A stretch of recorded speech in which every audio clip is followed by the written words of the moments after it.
Hello students. In the last lecture we have seen what is atmospheric pressure, and we have seen that atmospheric pressure is the same in all the directions. Find out, is there any atmospheric pressure on the moon? As there is no atmosphere on the moon, or very rare gases are there on the moon, that's why there is no atmospheric pressure on the moon. Do you know, under ordinary conditions atmospheric pressure at sea level is about 1,01,400 newtons per square meter. It can be measured with the help of a barometer. The machine which is used to measure the atmospheric pressure is known as a barometer. As we go higher above sea level, atmospheric pressure decreases. The air is rare at the higher places, that's why the atmospheric pressure decreases there. A little fun. Place a piece of cardboard on the mouth of a glass filled completely with water. Holding the cardboard firmly in the place with one hand, invert the glass quickly. Take your hand away from the cardboard. What do you see? When you are going to take a glass filled completely with water and you are going to hold a cardboard on its mouth with one hand, immediately invert the glass quickly. And you have to remove your hand. What you will see that the cardboard is not going to fall down because of the atmospheric pressure. Great scientist. In 1726, the Swedish scientist Daniel Bernoulli put forth the important principle that pressure of the air decreases when its velocity increases, while the pressure of the air increases when its velocity decreases. When the velocity of the air is more, then the air pressure is less, and when the velocity of the air is less, then the air pressure is more. If a body is moving through air, the air pressure decreases perpendicular to the direction of the motion, and then the air in its surrounding flows rapidly from higher pressure to the lower pressure. Always remember that air moves from higher pressure area to lower pressure area. One activity is given to you. Download a photograph of Daniel Bernoulli from the internet. Print and paste it here.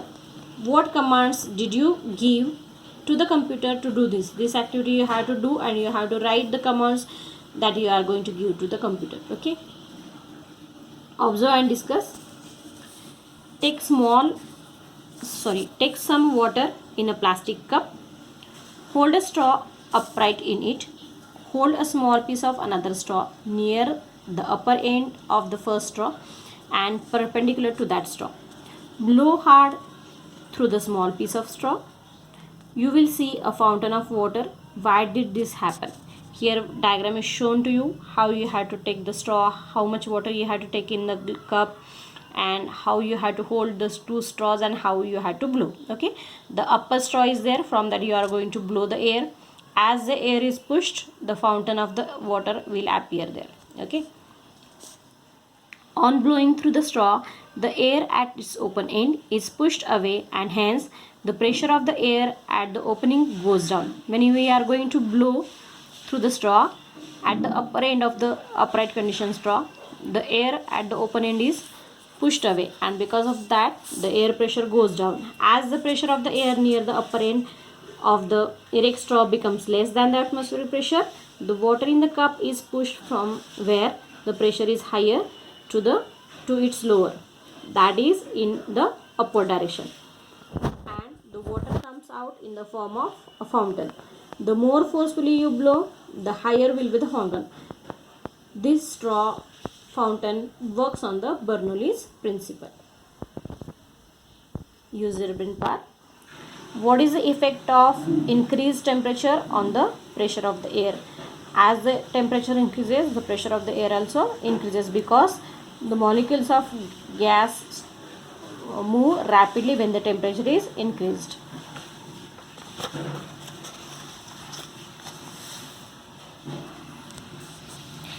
When there exists a difference in the air pressure of two different places, the air starts flowing from the place of higher pressure to the place of lower pressure. At such times we feel a breeze or wind blowing. Thus, winds are an effect of the difference in the air pressure.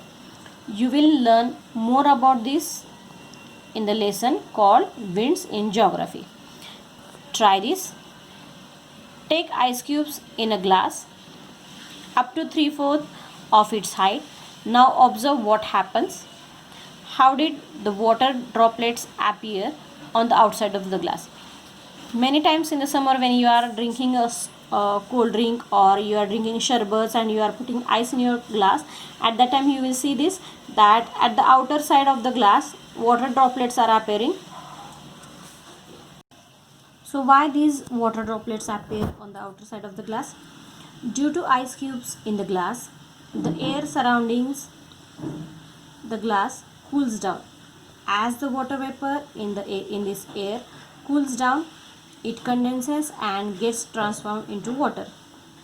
As you know that, what is the effect of temperature on the liquid gaseous state? When the temperature from the gaseous state is lower, then the whatever substance is there in the gaseous form, that comes to the liquid form, right? You have learned this in 6th standard.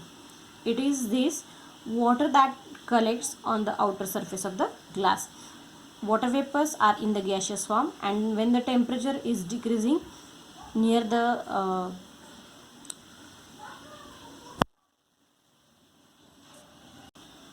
surface of the glass, whatever water vapors are there, they gets converted into the liquid state, and that's why the water droplets collect in the outer surface of the glass.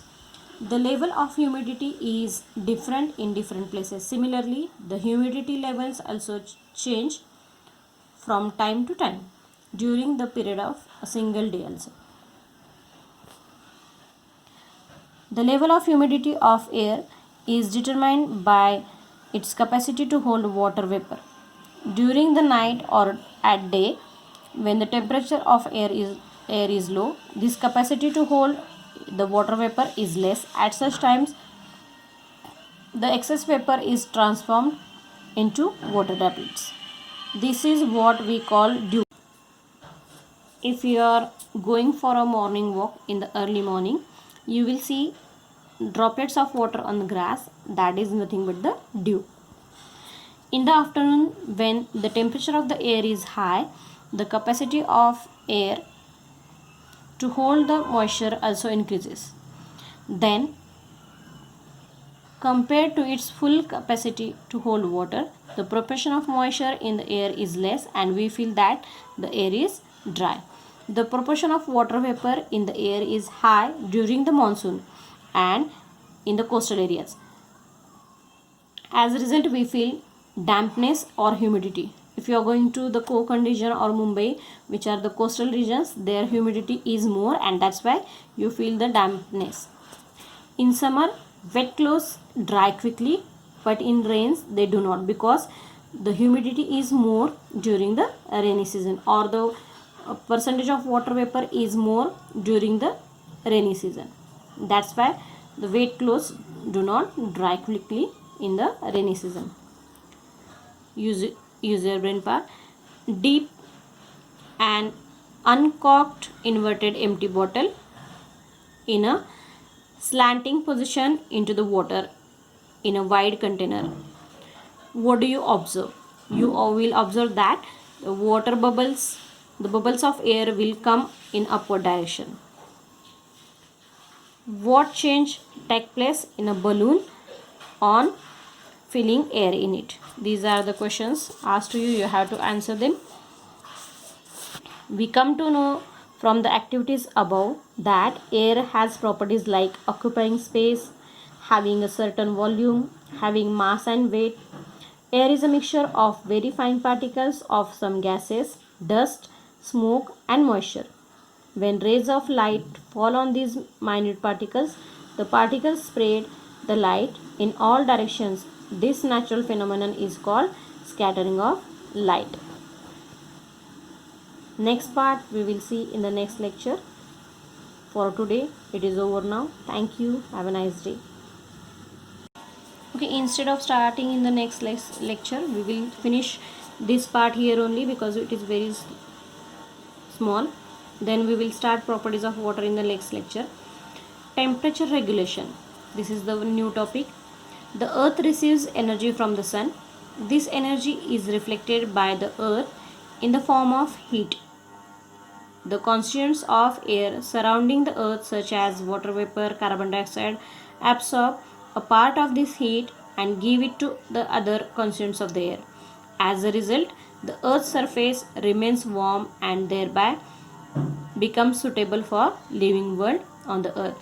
Whenever the heat or light from the sun reaches the earth, at that time the constituents of the air surrounding the earth, that are water vapor or carbon dioxide, absorb the part of this heat, and they again give this heat to the other constituent of the air, and because of this the earth's surface remains warm and thereby the temperature is suitable for the living world on the earth. If there were no air on the earth, the average temperature of the earth's surface would have been very low and we are not able to live on the earth, isn't it? Use your brain power.